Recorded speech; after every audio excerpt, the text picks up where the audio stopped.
Well, good afternoon, everybody, and it's great to be here in Auckland again. Today, I'm going to be taking you on a bit of a journey into the future of work and trying to share with you what I think that future of work means for the employment of people with a disability. But I don't need to take you too far into the future because we're seeing right now changes within the work environment, both from a technical and a social perspective, moving very, very quickly. And that means that times, borders, distance are all eroding the way that we think about work and the way that we engage with work in the future. And often, you know, when we come to looking at what the employment opportunities are, we tend to reflect on the opportunities of the 20th century. And today I really want to challenge you to think about what the opportunities of the 21st century is going to create into the future of work.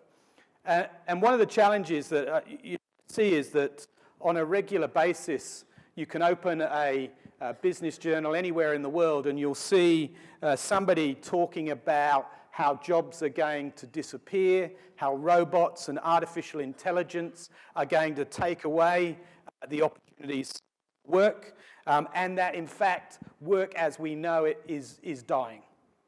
And if that's true, that has serious implications for each and every one of us in this room, not just as service providers, but as individuals engaged in that workforce. But I'm an optimist by nature, and I believe that this new future of work is actually going to create new and greater opportunities, particularly for those workers who have traditionally been more disadvantaged in the workforce. Now, I should preface this by saying I don't have a crystal ball. I don't have any magical insights that I'm going to share today. And in fact, I don't have all of the answers to what these solutions are. My comments and my observations are based on 30 years of working in the employment services sector and my observation of how that workforce is evolving and how the way that we think about work is changing. And there are four key trends that are having a significant impact on that. So for the first part of my presentation, I'm going to share with you what those four trends are, and we're going to explore what the opportunities are that they might create for workers with a disability in the future of work. And towards the end, we'll have some time for some questions, so please make sure you write anything down that you want to ask, and I'll be more than happy to engage in some conversation with you towards the end. But what I'd like to do first of all is share with you these four forces that I think are going to have a significant impact on the workforce of the future. And the first of those is that as a society, we're getting much, much older. And that's probably not coming as too much of a surprise to anybody in this room. We've been talking about the ageing population for certainly as long as I've been engaged in the employment services sector. But largely, we have been ignoring that. What have we been doing as a society that is putting in plans to deal with this issue of the imminent retirement of our baby boomers? When you look at what government has done, we've seen in some countries there have been increases to the aged pension. And you could argue that that will help in the future workforce because it's going to force more people to stay in the workforce for longer. But let's be honest with you, our government is not interested, or our governments around the world are not interested in increasing the age pension to give employers a hand and create a workforce of the future. This is more about their liability to welfare payments and pushing those out a little further. So, you know, when we look at this, we have this massive issue that our baby boomers are retiring. We have to consider how do we deal with that. Because I don't know about you, but for me, the concept of living much longer is actually not a bad one. I'm pretty happy that my life expectancy is going to be longer. So in its own, being an older population, I think is a pretty good thing for all of us in this room. But it comes with a but. And that but is for our economy and for our society in general, because along with that ageing population, we have significant decline in our birth rates, not only in New Zealand, but around the world.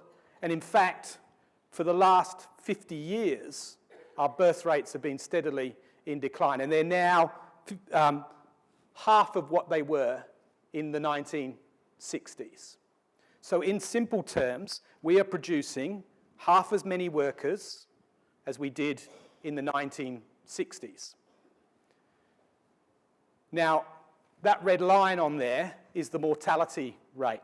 That's the number of births that you need in a society, or it's the replacement rate, should I say. It's the number of births you need in a society to replace the number of deaths in that society. And you can see, with the exception of India right now, that all of the countries are below that. New Zealand's actually not too bad. It sits at about 1.9, so it's significantly better than places like Korea and Singapore that are at 1.2.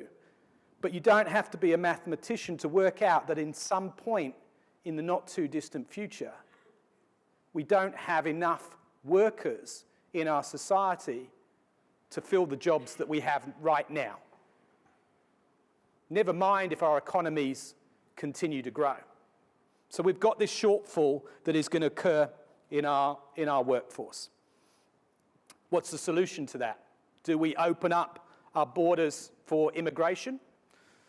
Well, it definitely wouldn't hurt, but I think most of you would realise that immigration is pretty much a political hot potato anywhere around the world that no government seems to really want to deal with in terms of a long-term strategy for that. So we see these immigration strategies that are based on political terms, not necessarily what is the long-term strategy for our government. So, you know, we can't rely on that. And anyway, as these numbers show, you know, this notion that has been existing that Asia is the talent bank of our future, it's just not there. They have the same problem. In fact, in many of the countries, they have it worse. If you look at China, their birth rates are 1.6. You know, well below that 2.1. So in the not too distant future, again, their workforce will be smaller than the business demand that currently exists within there. And in fact, Japan, the third largest economy in the world, apparently has too many virgins, according to the government. What kind of government is doing a survey on this only in Japan? It did make me laugh when I read that headline, but this is just a few days ago. In terms of this, Prime Minister Abe in Japan has this as a national priority to increase the fertility rates of the Japanese people. And they are investing, this is true, they are investing 3 billion yen to do that, and things like tax incentives, on childcare incentives, and get this, government-funded parties for young people to meet, get married, and have babies. Not all at the same party, I might add. And if you look at that picture, if that's the guy going to the party, they've clearly got some work to do to go. It's probably no surprising why he might be a virgin. But this is a national issue of significance. The third largest economy, an estimation that in the next 30 years, they will be short of workers by 17 million people. In Japan, 17 million shortage in the next 30 years. So, you know, when we look at New Zealand, pressed the wrong button, sorry. When we look at New Zealand, we don't have yet the same issues that we see in Japan or other parts of the world, but we are already starting to see skill shortages in the New Zealand market. Let's not forget that your unemployment here is currently sitting at 5.1%. Most economists will tell you that full employment is 5%, below which you start to see skill shortages. And we're already seeing sectors of the New Zealand market talking about the difficulty in finding certain skills. Now, there are challenges around that in the skills mismatch between available workers and the jobs that are there, and we'll talk a little bit about that a bit later. But this is an issue, and in fact, New Zealand is probably performing as well better than other countries in the world in that your participation rate, so that's the number of workers actively involved in the workforce, is already sitting at 70%. So you're doing better when you look at Australia, it's at about 64%, and some countries in Europe, they're sitting around 60%. So you're already getting more workers into the workforce than other areas. But in the future, this is, when I talk about the opportunities for people with a disability, we see this demographic change is going to mean that employers have to look in other parts of the market where they have not traditionally engaged to find the workforce of the future they need if they're going to continue to grow. So this is going to be, I think, one of the most significant opportunities. The challenge that you have as service providers is most companies and organisations in New Zealand and around the world, I should add, are largely ignoring this. And the reason that they're ignoring it in favour of some of the other trends that I'll talk about is because it's effectively moving quite slowly. When you compare it to things like technology, the pace of change we're seeing in this demographics is happening slower than perhaps the pace of change. But I think it is the most significant issue that our economies will face in the coming years. And it's not just an issue of New Zealand, it's not just an issue of the countries that I showed in Asia. Around the Western world, this is the same issue. So, it's why Canada wants Kiwis to go and work over there, or UK wants Kiwis and vice versa, because we're all trying to fish in the same pool to find available workers. The second trend that I want to discuss is, probably not surprising, is our economy. And the reality is that we cannot rely on the economic cycles of the past to try and predict the boom times of the future. They now largely don't exist. They're much shorter. They're being impacted by forces beyond the borders of New Zealand. And we can see every day business leaders in the media talking about the greater need for flexibility in terms of how to run their businesses. And that need for flexibility and that cry from flexibility can only mean one thing. With wages, for most businesses, the single biggest cost of that business, that means flexibility about the employment models. Flexibility when to engage people, for as long as we want to engage them, to do the jobs that we need them to do. The notion of an employer providing you with secure employment, I'm sorry to say, no longer exists. And in fact, this idea that open-ended permanent employment contracts, as I'm sure that many of you are still employed on, and actually around the world they refer to it as standard employment model, is fast becoming non-standard. In places like Europe, now over 50% of the employment is people who are on non-standard contracts, which is kind of odd that if you're over 50%, you're still non-standard, but that's the Europeans for you. But this is about people who are engaged in more flexible work models, and you'll hear discussions about portfolio careers that people talk about moving forward. Our economies are driving that. Industries that were once bastions of our economy have downsized, shift jobs offshore, engage with technology in order to maintain cost, and will continue to look to flexible working models as their challenge of how do they deliver against not only business expectations, but to deal with this constant adaptation that is going on within the market. And I haven't looked at the markets today, but most of you know the Trump-Clinton debate is going on as we speak, and I'm sure the markets are fluctuating all over the place. And everything that I've watched on Sky is people watching the value of the dollar and what the Aussie stock market says or the Japanese stock market. All of these things now impact us in minutes rather than what used to be years, just what seems like only a few years ago. So workers have learnt the hard way that this employer loyalty no longer exists. They cannot rely on an organisation for secure employment.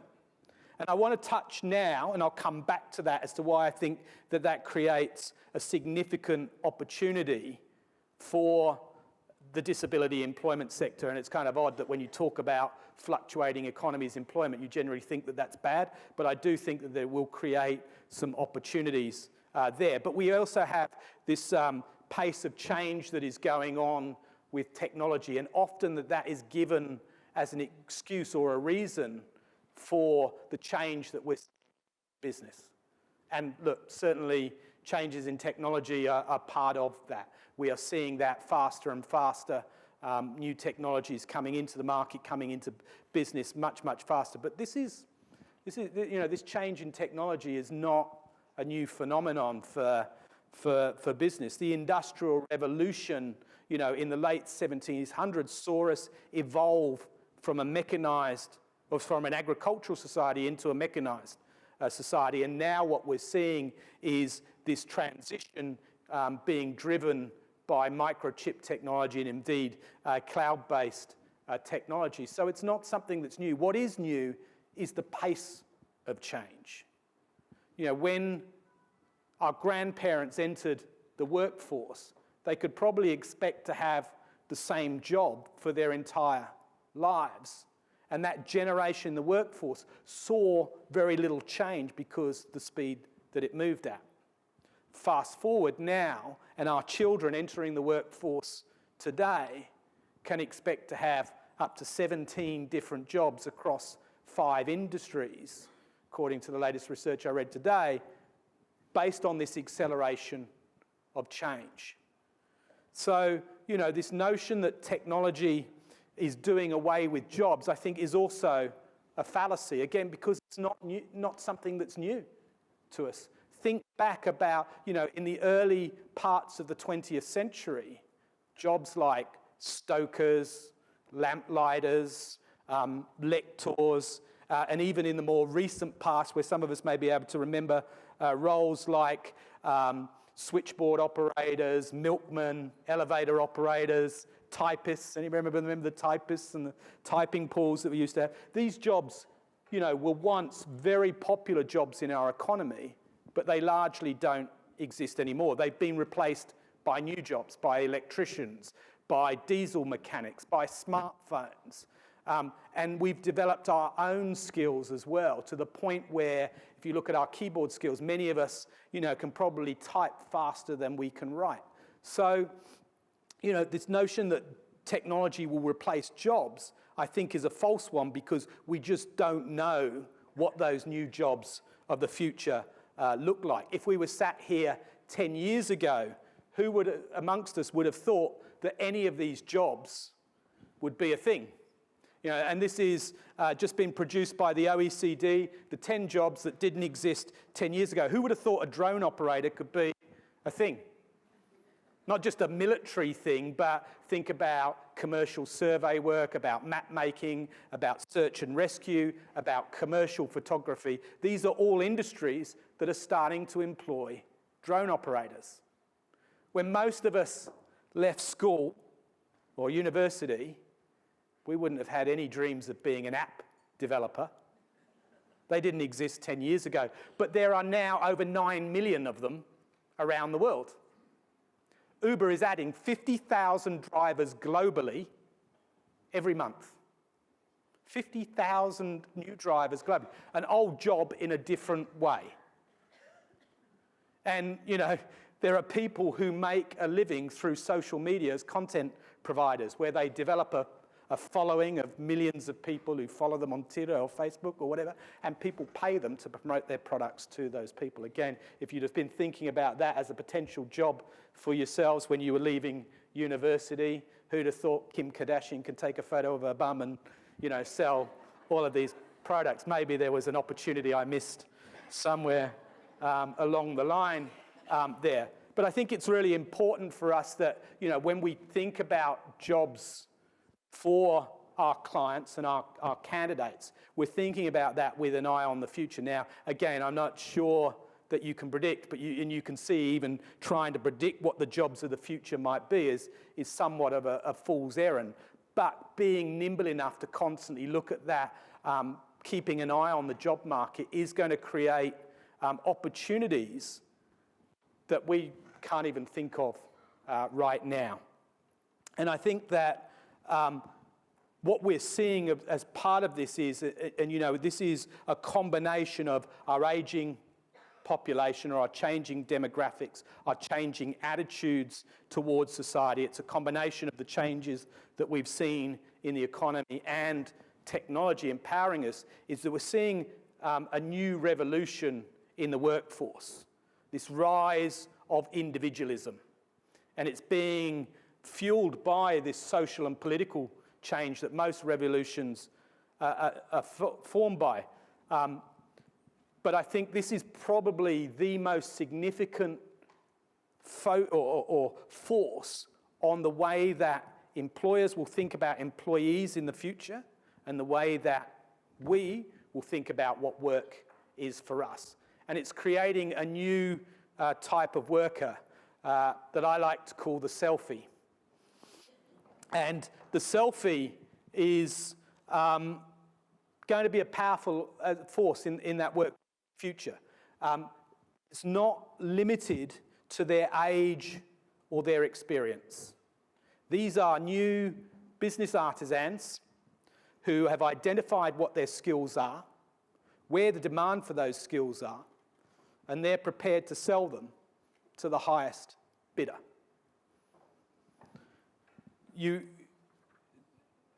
They don't see and think about work as a place to go the way that many of us think about work.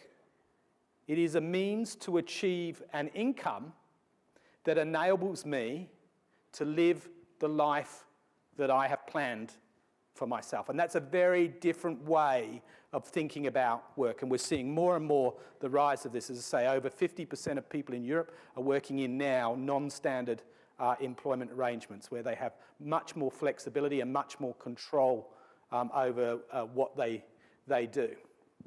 So, this is not about a place to go. This is about a philosophy of work-life blend. And, we often hear people talk about work-life balance. The new term is now work-life blend, because I want my work and life are the same things, right? We work, we live. So why should it be about balance? It's about how that blends into what is right for me. And for different people, that will be different things. But it adds a whole new dimension to the way that organisations think about flexibility and thinking about the way that they engage with the workforce of the future. And it's really shifting this notion away from command and control, where I provide you with job security in return for a level of servitude from you, in return where I now have employees saying, I want flexibility, I want to be able to do these things when I want, and you are going to have to adapt to me. And this is because they've grown up in an environment where we're able to customize our lives. So why shouldn't work be any different? I can customize the way that I consume the entertainment that I'm most interested in. We were talking about customizing the news that I want to receive and the media sources that I want to do it. I can customize the way that people deliver products and services to me now. And in fact, I can even customize those products and services that I buy. And you can go online and design your own running shoes from Adidas that is your colours, your soles, all of your design, not some design that somebody in Korea decided were the ones that you want, the ones that you want. And in fact, if you look at Australia with the advancements of the NDIS over there, people are customising the disability support services that they receive so that they're right for them. So this whole notion of customisation is now infiltrating work. I want to be able to do the same thing with the way that I work, so I can work when I want, for who I work, where I go. And I think, as I say, it's probably the most significant issue. And it's being enabled by technology. We have now access at home to technology that we never would have dreamed of even 10 years ago. Broadband internet, the cloud mean that, in fact, the technology that we have at home is probably more advanced than the technology that we have in the office. And specifically for people with a disability, when you look at issues of access, the chances are that the technology that they're using in the home is far superior to anything that they would be able to access in the office, excuse me. And you know, the reality is when you start to erode borders, why is it that work is a 9 till 5 notion of a place that I have to attend? Does anybody know why work is 9 till 5? It's actually something that comes out of the Industrial Revolution, that when there wasn't power, you used to go to work between 9 and 5 because it was daylight during there. Light would come in through the window and you could see what you were doing. And yet our work has not evolved from 700. We still have this expectation that people can have to work 9 till 5 when we live in a 24/7 world. And not only is the technology powering the work they do, but it's also powering the way that they have access to work. So we're becoming much more autonomous. I'm not sure how many of you are familiar with these platforms, but things like freelancer.com, TaskRabbit, eBay, Odesk, Zali, Amazon, Mechanical Turk are all platforms which you can go to and register right now, and you will find people on there who need tasks done, jobs done, and you can engage with those people to complete those tasks. So this is giving people access, and there are many more of these platforms, by the way. They kind of almost change on a daily basis with new entrants coming in. But this is giving people access to jobs that they never, or when I say talk, and think about this notion of jobs being different, access to work, access to opportunities to earn an income that weren't available to them before. Before they had to go and talk to an employer, or they had to come and talk to an employer services provider who would help them on that journey. You still want them to do that, but their portfolio has now become much bigger because online that they can reach out and do that. I have a friend of mine who has a disability. She lost her job, unfortunately, about 6 years ago and struggled to find another role. She now makes $150,000 Australian dollars a year selling costume jewellery on eBay. She works when she wants from her home office and from her facilities that are fully customised for her. So this notion of what work is, and this is a lady in her early 50s, is now a completely different thing than what it was. It's about how does she sustain an income to be able to live the life she wants, and she's found a different way of doing that. I can tell you, she will never apply for another job again because she's now found this new way of making herself more autonomous in the workforce. And just recently, in a different manner, I engaged with the designer to undertake some design work, and I consulted the Human Cloud, and we ended up working with a designer in Indonesia. And I never spoke to him. We had some email conversation, and we worked through the platform that he operated in terms of and submitting designs. He delivered the product in the time frame that we agreed at a price that was good for him and good for me. Interesting enough, just on that, because it is in Indonesia, and often there's this thing in, when you're using overseas, it's about cheap labour. The average monthly wage in Indonesia is 300 Australian dollars. We ended up paying him $2,500 for the work that he did, and he did it in 4 days. He was very happy with the outcome, as were we. So, I often talk at conferences and I ask people what the average wage is in the country, and the simple answer is it's whatever you can get that wage done for in the work, and it's not about exploiting workers, it's about people now coming together.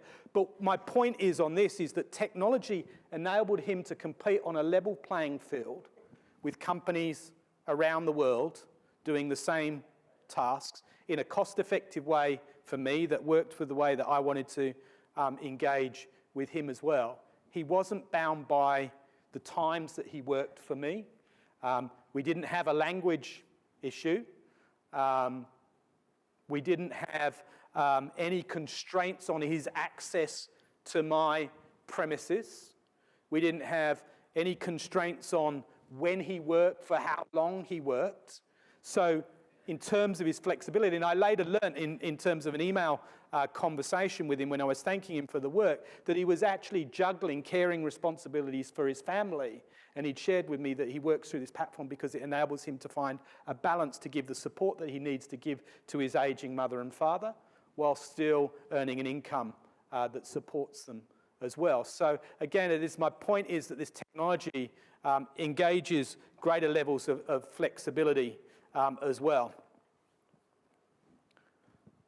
Now, one of the questions that I often get asked at this is, well, that technology is great and it works for people who are architects or accountants or working in the knowledge economy, but what about the entry-level jobs that often we've looked at for people with an intellectual disability? Those jobs have disappeared, they've gone overseas, they no longer exist. And in part that is true. Some of those jobs have disappeared. And in fact, this graph here shows that technology and offshoring have reduced what we would call routine cognitive work and manual routine work.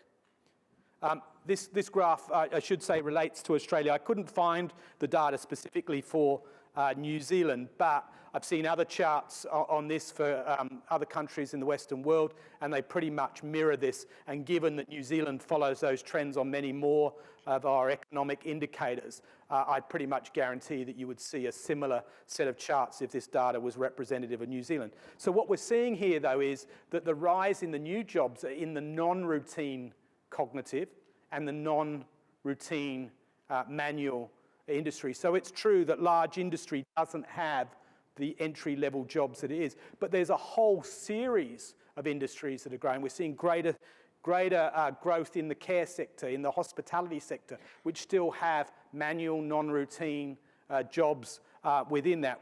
Jobs that we used to do on a Saturday morning as part of our weekend, cleaning the car, doing the gardening, walking the dog, doing the laundry, they're all now industries in countries all around the world. You know, I see the van pull up in my street and the dogs get in and these dogs go off and they're walked somewhere in a park with lots of other dogs. People are earning a living from this. So the question is, you know, what are the opportunities that these new attitudes towards work, these new technologies, and the changing demographic that we're seeing, how can we take all of that, put that together, and instead of looking at jobs of the past, say, what are the opportunities that this creates for our clients in the future? How are there opportunities where we can help them to become more entrepreneurial in terms of the way that they think about work or the way that they engage with work? And I think one of the challenges, certainly, that I've seen is getting clients, it's called customers, who are the potential employer, to think differently along the way. So, you know, are we thinking about the jobs of the past, or are we thinking about the problems that that client has and how we may be able to find more creative solutions to help them solve that problem? And just an example, I was talking to a guy just a couple of weeks ago who runs a business that engages a lot of employees with autism, and they identified that they had a problem in their business, which was actually twofold. They had high turnover in a particular area, and that turnover was actually driven by the routine nature of that work, that it required a lot of attention to detail in checking data, and for various reasons they have no plans in the next 2 or 3 years to put any computerization into that. And in talking to this client and understanding the problem, he was able to provide a solution whereby engaging with employees with autism, we're able to focus on attention to detail and in those tasks, but also actually reduce a significant problem for him, which was his turnover in that area. So I think often, you know, we see people thinking about the creation of jobs rather than solving problems, how employees can engage through that. And I'm just looking at the clock here and I see we've got about 10 minutes, so We might open it up for questions because I'm conscious in a short period of time I try and cram a lot in. So if anybody has any questions specifically, I'm more than happy to take them. Very quiet. Room's thinking about wine later this evening.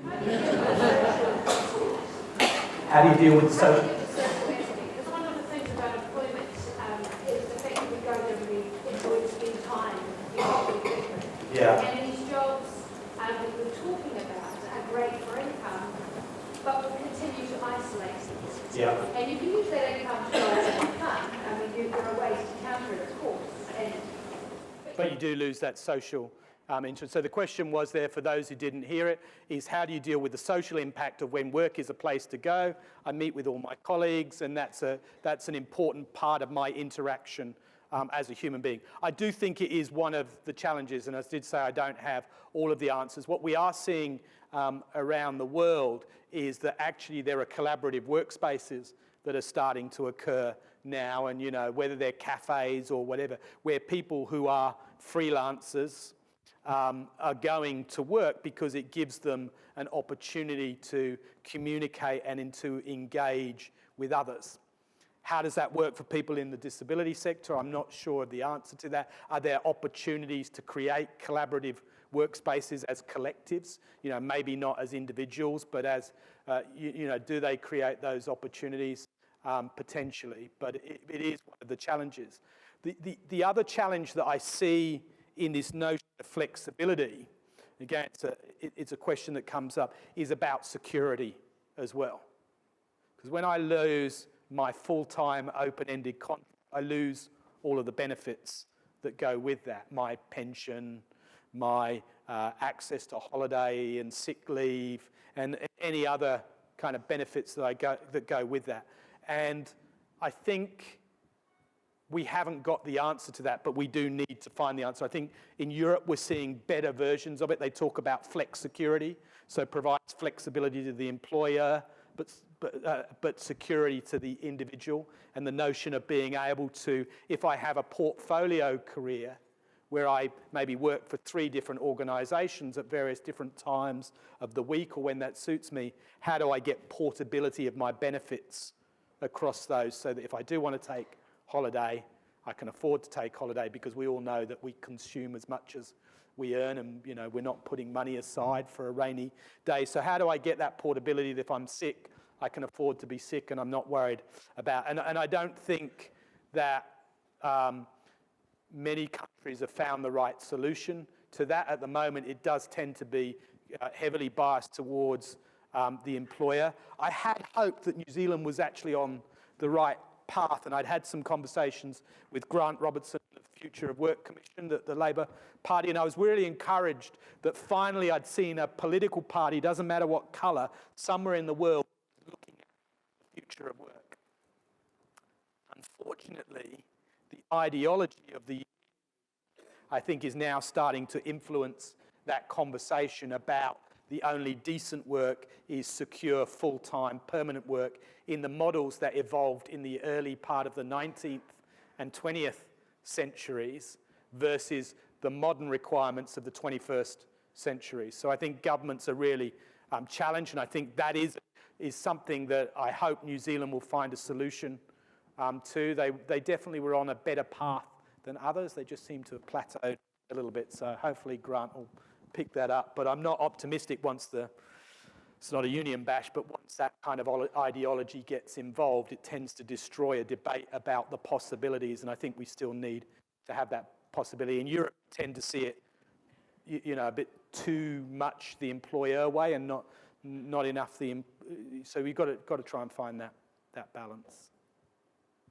So they could get all the younger people who are, in technology. Well, it's funny you say that, because there is often this expectation that technology is a younger generational thing, and I think certainly we all learn stuff from our kids. I was getting a Snapchat lesson the other night from my daughter, who seemed to be, only interested in putting antlers on my head during that lesson. But I think we underestimate ability to adapt as well. And if you think about technology, it is now become very simple. I mean, yes, we use an iPhone, but that's probably the extent of the sophistication of most of this technology these days. If you want to use Skype, you click a button on your iPhone and it's pretty much there for you. So I think what we've seen is this interface of usability on technology.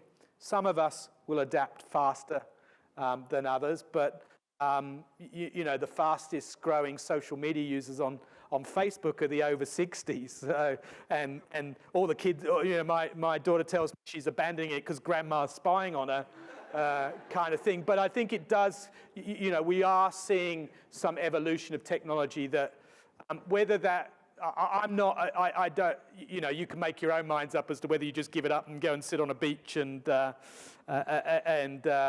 read the newspaper in a traditional print format. I don't think we will come a point where technology will change our jobs. As I said, they will be different.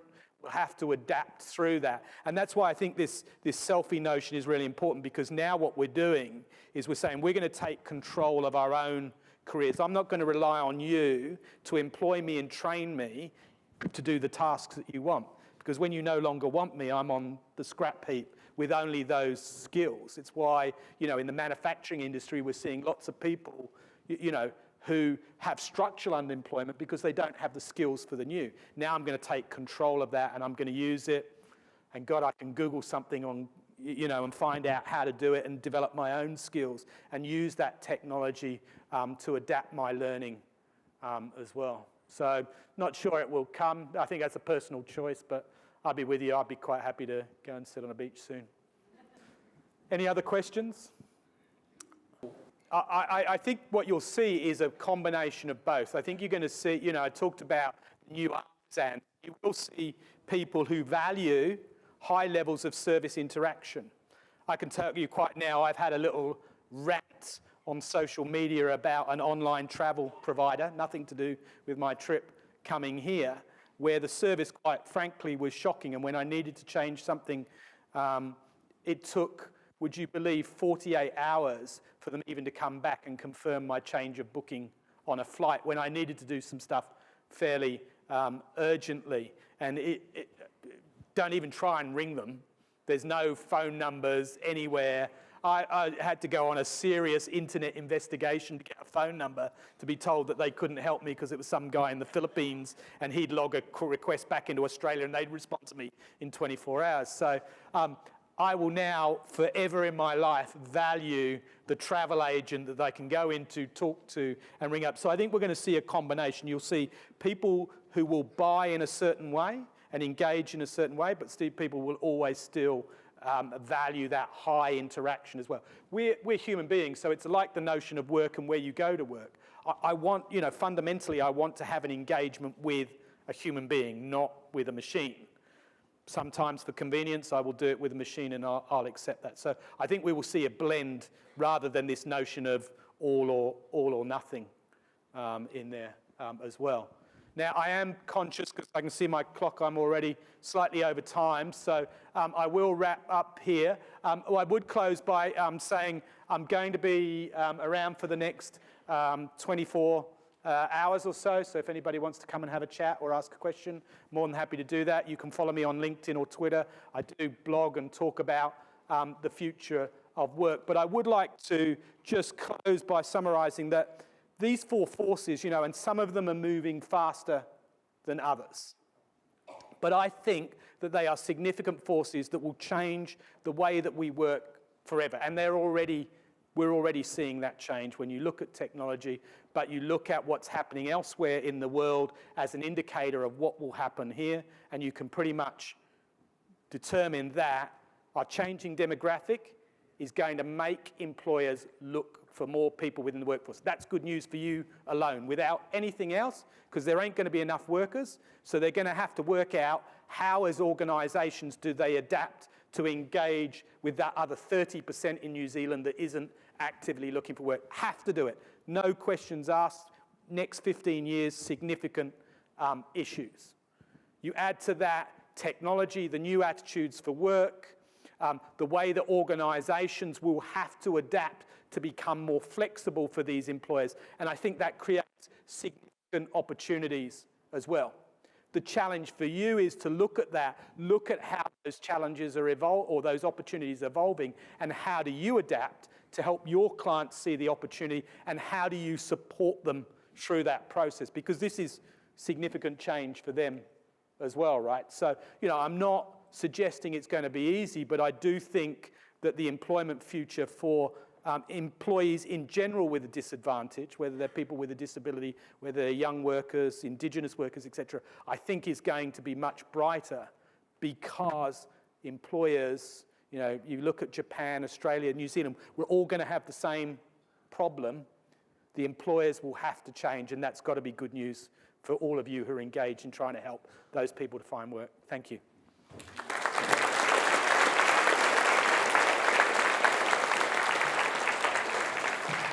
Look, thank you, Steve. The Make It Work conference today, we've had some world-class speakers, haven't we? And as Steve finishes off nicely our really stimulating day, and just hearing you talk, Steve, I'm thinking of some S's. I'm thinking the sobering messages that you gave us around the ageing workforce, birth rates not keeping up, the lack of secure employment. I'm thinking of the startling messages around the labour shortage. And the speed of change. I'm also thinking about the selfie generation, about how, we can customise our shoes, and but there are the positive things around self-direction, autonomous workers. But the fourth S is slick. What a slick presentation. This is absolutely fantastic. So thank you very much from the IHC, Workability International crew. And we look forward to socialising the other S with you tonight.